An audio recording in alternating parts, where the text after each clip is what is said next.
Hello YouTube and welcome back to Lonely Rider's channel. Today we're going to be looking at the old Z1000 again. Lonely Rider is not a professional mechanic and is not responsible for any personal injury or vehicle damage that may result from individuals attempting the repair shown in this video. You have been warned. Try at your own risk. Now you can see on this bike I have an older Power Commander 3 USB installed on here. I'm assuming the newer Power Commanders have the same hookup plugs. The nice thing about the Power Commander on the Z1000 as opposed to the Gixxer over there, which has 5 different connectors, one for each injector of the lower 4 and then the TPS. On this bike all of that data runs through one connector, so literally it's just one connector you have to find and plug in, which makes it kind of nice. To start, go ahead and take the bracket off to lift the seat off. That's a 10mm.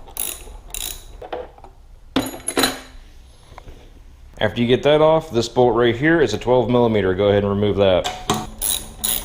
Now I'm just going to use a big deep well socket to kind of prop this up with.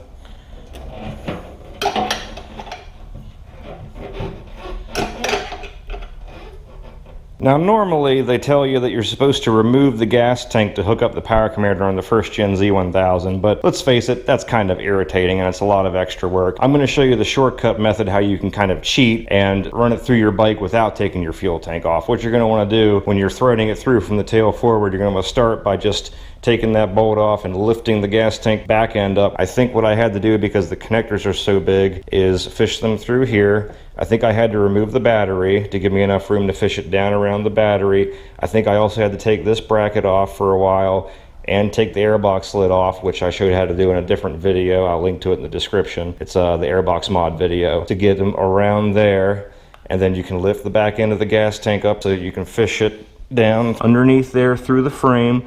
And what you're going to want to do is come out here on the left hand side, that big gray connector right there, that's the Power Commander connector. Once you get the Power Commander wired up and the connectors kind of dangling right here on the left hand side, I'm going to show you how to lift up the front end of your gas tank in order to get the connectors hooked up back there. So just get yourself a couple of shop towels, lift up the back of the gas tank and put a towel underneath that part, and then lift up the front of the gas tank and jam a towel underneath of it to kind of raise it up a little bit. So you're going to want to pull the fuel tank backwards and then lift up. Try not to catch this and scratch your paint.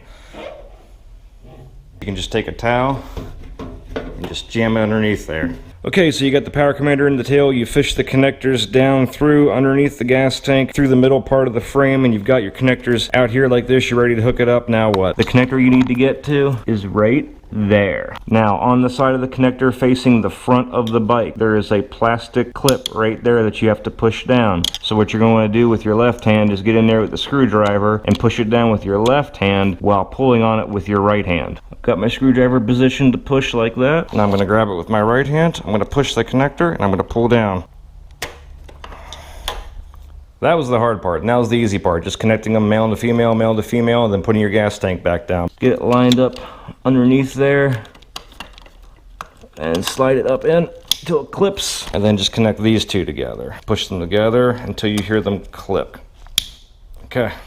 And then just tuck them underneath there. And that's it. Now lift your gas tank up, pull your towel out from underneath of it. Pull the towel out of the back.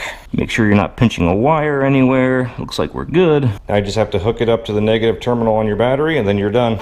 And that's it. That's how you install a Power Commander on your first gen Z1000. I showed you again the shortcut method of how to do it without removing your gas tank. It's a little bit more frustrating to get to the clip underneath there, but it beats pulling the whole gas tank off. It's just annoying. So that's the quick way to do it. That's it for this episode. I will catch you guys later.